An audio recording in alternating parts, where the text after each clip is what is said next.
Olá a todos que nos escutam. É uma alegria estarmos aqui conversando um pouco sobre a história da Igreja da Inglaterra, da Igreja dos Estados Unidos e da Igreja Episcopal Luterana do Brasil. Hoje, então, nós vamos iniciar uma série de formação, uma série de vídeos curtos, vídeos pequenos, vídeos compactos, que a gente consiga conversar um pouco, então, sobre como que a Igreja nasce.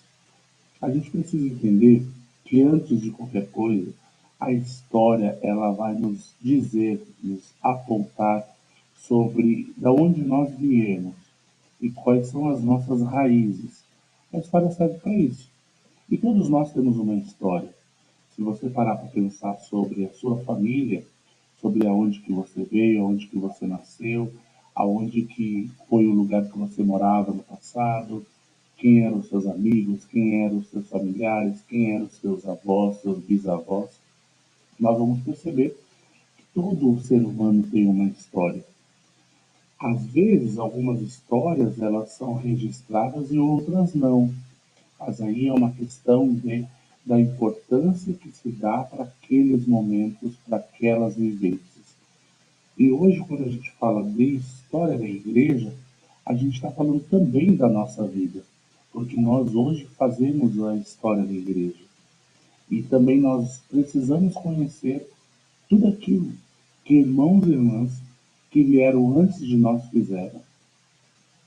Neste mês de junho, a Igreja Episcopal Luterana do Brasil está completando 134 anos em terras brasileiras. É muita história, é muita gente que já não está mais conosco, que está na comunhão dos santos e que fez muito para que essa igreja chegasse até aqui. Então hoje nós vamos começar a entender um pouquinho onde surge a igreja anglicana.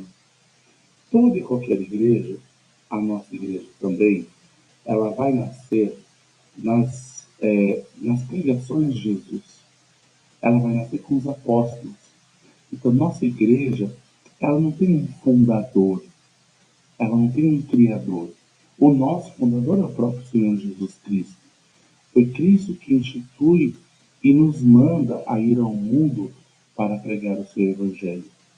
E neste mundo que Jesus nos manda, nós vamos ter os primeiros relatos da igreja cristã lá na Inglaterra, no chamado Ilhas Britânicas, que vai começar a trazer para a gente uns primeiros relatos de presença de gente cristã naquelas terras.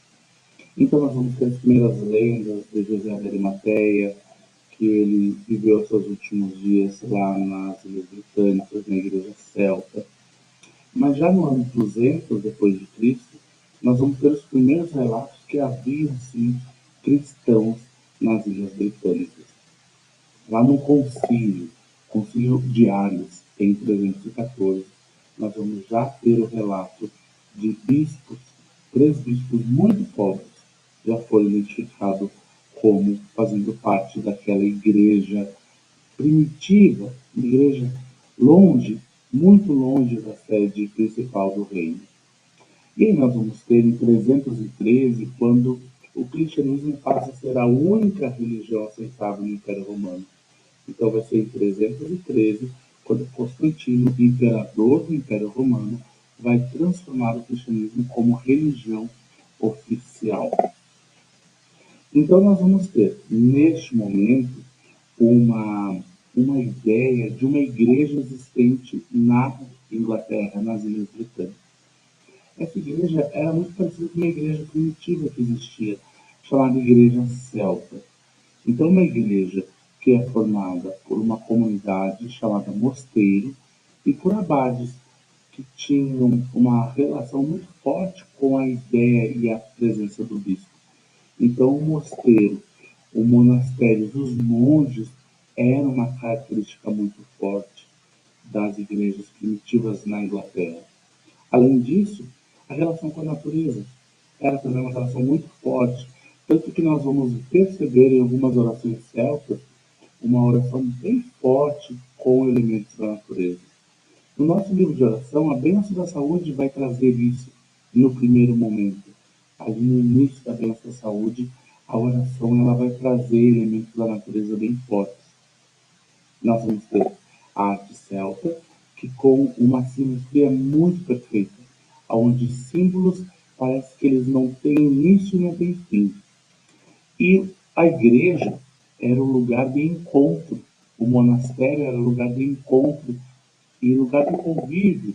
As pessoas não iam na igreja somente para rezar, elas iam para conviver de forma contemplativa, ou seja, elas observavam, elas olhavam aquilo que estava à volta, observavam a natureza, observavam a Eucaristia, elas contemplavam.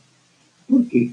Porque era um outro momento que se tinha na vida das pessoas, que é onde eles tinham mais tempo para se preocupar com as coisas que hoje, muitas vezes, nós consideramos que é perda de tempo. Eles tinham tempo para observar os ciclos da natureza, para olhar a celebração eucarística de uma forma diferente, para até mesmo estar próximo de Deus através da vida na comunidade. Mas ali pelos anos 500, a gente vai ter a invasão dos povos chamados bárbaros ou nórdicos, né? E essa invasão, ela vai destruir muita coisa, porque eles vão destruir, quebrar a igreja, incendiar a igreja, destruir sistemas. A igreja da Inglaterra vai sumir, mas vai ficar um pedacinho de uma igreja lá na Irlanda que ela vai permanecer. Essa igreja irlandesa, ela vai manter a fé, continuar celebrando a Eucaristia, batizando, confirmando pessoas, vai ter uma valorização muito forte do Ministério das Mulheres. Por isso que a nossa igreja, a igreja anglicana, a mulher tem um papel muito forte, muito importante de protagonismo. A mulher não é somente uma, entre aspas, ajudante do homem. Ela assume o papel de clériga, pastora, reverenda, bispa e arcebispa. Então, a gente vai ter o papel da mulher muito forte nesse processo da igreja celta, a promessa da conversão para todas as pessoas, e não vai ter uma centralização, um chefe, como tem, por exemplo, numa tradição romana. Então, dentro da tradição anglicana, nós não vamos ter um papa, nós vamos ter um bispo. O bispo, na nossa tradição, ele não é a autoridade primeira, autoritária da igreja. Ele administra a igreja com um conjunto de outras pessoas, clérigos e leigos. Então é um poder que o bispo tem, que é partilhado com outros bispos e também com toda a igreja. Então não vai ter uma autoridade como tem, por exemplo, na igreja católica, onde vai existir a imagem do Papa, a figura do Papa, que vai determinar as coisas e as pessoas elas têm que cumprir as ordens. Então a gente vai ter uma autoridade compartilhada do bispo na atualidade com outros clérigos, com outros leigos e leigas da vida da igreja. Então nós vamos ter, então, neste momento, nos anos 600 aproximadamente, a instauração de uma igreja. A gente tinha igreja por 600 anos que estava ali, caminhando de forma autônoma, sem presença física de uma estrutura. E aí sim, quando chega ao Agostinho de Cantuária, começa uma organização mais formal.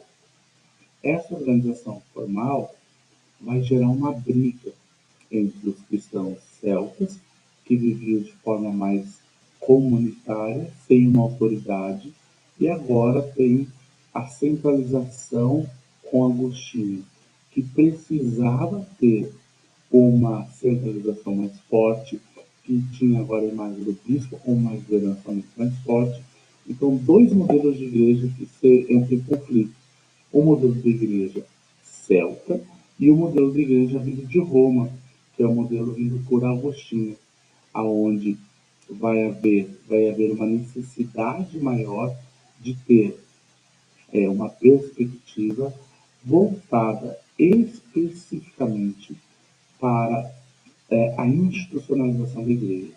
Então, neste momento, a igreja celta, a igreja primitiva da Inglaterra, vai começar a ficar dependente da estrutura de Roma. Ela vai estar com uma dependência administrativa de Roma, mas mantendo a sua identidade.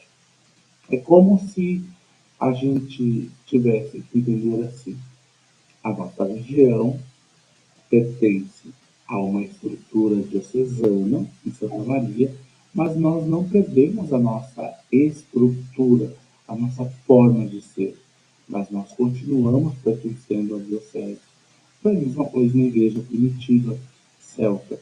Eles permaneciam com a sua ideia, com o seu fervor místico, religioso, sua vocação, mas eles estavam ligados administrativamente às leis romanas, tá? E, consequentemente, às ordens do Papa. Então, isso foi um grande conflito que aconteceu até a chegada da Reforma Protestante. Então, se a gente puder entender esse momento, a igreja vai nascer até o século XV, até o século XVI, nós vamos ter uma igreja que vai nascer com uma ideia muito voltada à natureza, a relação dentro da igreja como uma relação mais fraterna, humana, ir à igreja no mosteiro, não só para rezar, mas para confraternizar a vida, para celebrar as conquistas, uma igreja mais contemplativa da natureza, daquilo que Deus tem nos dado, e ela vai, com o passar do tempo, pela invasão do Império Romano na Inglaterra, ela vai ficar subordinada, ela vai ficar dependente da Igreja Romana. E essa dependência da Igreja Romana, essa institucionalização, ou seja, a Igreja Romana vai institucionalizar a Igreja Celta. Então, essa igreja que nasce de uma forma muito especial, ela ficará ligada a Roma, mas continuando com a sua forma de ser igreja. Isso é muito importante. Então, igreja celta, no começo, ela vai nascer para trazer essa perspectiva muito forte da espiritualidade celta. Depois ela vai ser abarcada, ela vai ser engolida pela estrutura romana, mas ela vai continuar sendo a igreja celta, que vai se estruturar e vai se fortalecer dentro das Ilhas Britânicas, dentro da Inglaterra. O nosso primeiro vídeo fica por aqui. Quero que você pense um pouco sobre como seria ser cristão, como era ser cristão neste momento. Já imaginaram? Já imaginaram como deveria ser difícil? Como será que era ser cristão no momento que era proibido ser cristão? E hoje que é permitido ser cristão, a gente exerce com toda a nossa força, com todo o nosso vigor. Então, essa é a reflexão que eu deixo para a gente fazer nesses momentos. Teremos mais alguns vídeos sobre a história da igreja até a gente conseguir marcar o nosso encontro presencial. Obrigado por ter ficado durante esse vídeo. Quero que você deixe a sua mensagem, as suas dúvidas, a sua fala sobre o que você entendeu, o que não ficou tão claro, o que precisa ser melhor explicado. Deus esteja conosco neste novo momento que estamos vivendo, um momento de formação.